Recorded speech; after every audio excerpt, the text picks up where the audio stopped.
months, at least from last couple of years. I remember, if I from first PSL started, and Charles Clark was one of the men who also helped. Ramiz, I believe, helped a lot. So everybody chipped in, and kudos to PCB and Najam Sethi sir. And I think what's even more fantastic is that we've got a squad of World 11 which have players which have made a mark within their countries.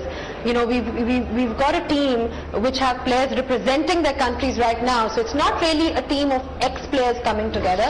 We've got a lot of stars in the squad. You know, Faf du Plessis, he's the captain of the South African team. Then you've got Hashim Amla. So it's really big names. David Taylor, one of the top, one of the winners. I remember one of my favorite players, Tamim Iqbal, in tremendous form. George Bailey is playing as well. Tim Payne, the wicket-keeper. Colin would reach 40 plus, but he's still playing good cricket, especially in this format. And then you have Darren Semi.